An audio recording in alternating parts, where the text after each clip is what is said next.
আসসালামু আলাইকুম সবাইকে। আজকে আমি কাঁকরোল দিয়ে একটি বড়া বানাবো। সেই বড়াটি কীভাবে বানাই আপনাদের সবার সাথে সেটাই শেয়ার করব।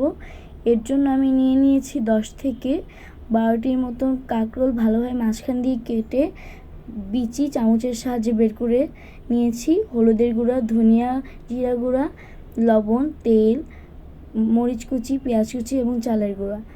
এখন আমি একটি ফ্রাই প্যানে অল্প পরিমাণে তেল দিয়ে দিচ্ছি।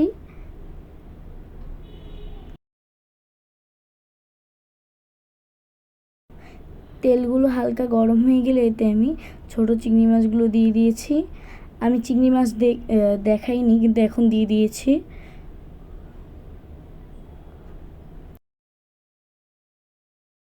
এখন আমি চিংড়ি মাছগুলোকে ভালোভাবে নেড়ে চেড়ে নিচ্ছি কিছুক্ষণের জন্য।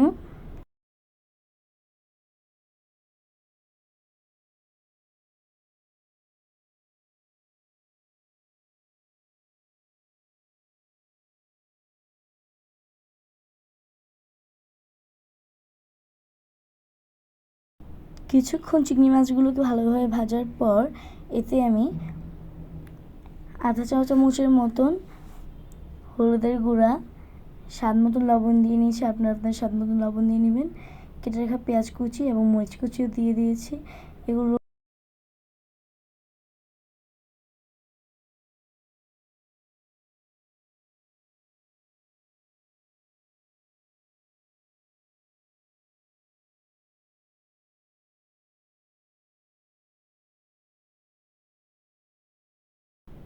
এটা কিন্তু আমি পুর বানাচ্ছি, আর কিছুক্ষণ নেড়ে চেড়ে ভেজে নেওয়ার পর কিন্তু পুর বানানো কমপ্লিট।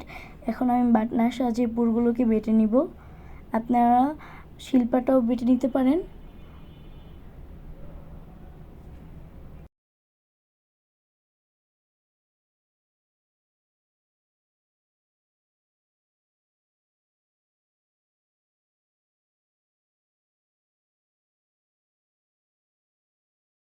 কিছুক্ষণ বাটনার মাধ্যমে বাটার পর কিন্তু আমার পুরোপুরি পুরগুলোকে বেটে নেওয়া হয়ে গিয়েছে। এখন আমি পেঁয়াজ কুচি দিয়ে দিয়েছি এবং ধনিয়া পাতা কুচিও দিয়ে দিয়েছি। এগুলোকে আমি হাতের সাহায্যে একটু মেখে নিব।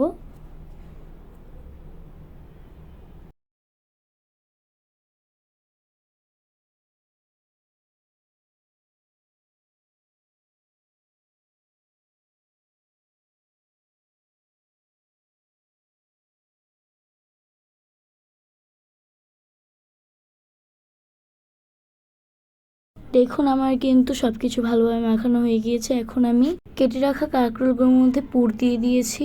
এখন আমি চালের গুঁড়ার মধ্যে মরিচের গুঁড়া, স্বাদ মতন লবণ আর জিরা আর ধনিয়া গুঁড়া দিয়ে দিয়েছি। এখন এগুলোর মধ্যে আমি আবার পানি দিয়ে দিব অল্প পরিমাণে।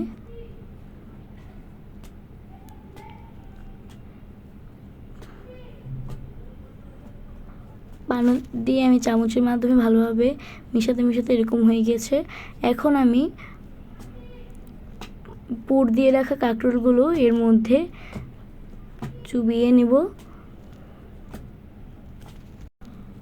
চুবিয়ে নেওয়া হয়ে গেলে আমি একটি একটি করে গরম তেলের মধ্যে দিয়ে দিচ্ছি।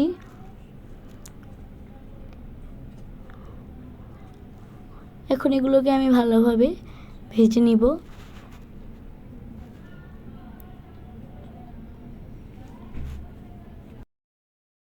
আমি কিন্তু কিছুক্ষণ ভালোভাবে ভেজে নিয়েছি, কিন্তু ক্যামেরায় দেখাচ্ছে না যে ভালোভাবে ভাজা হয়ে গিয়েছে। এখন আপনাদেরকে উঠিয়ে দেখাচ্ছি আসলে কত সুন্দর হয়েছে ভাজাটা। অনেক সুন্দর হয়েছে। কিন্তু আপনারা চাইলে এইভাবেও পুর দিয়ে কাঁকরোলের বড়া বানাতে পারেন। যদি আমার ভিডিওটি ভালো লাগে প্লিজ সাবস্ক্রাইব করবেন।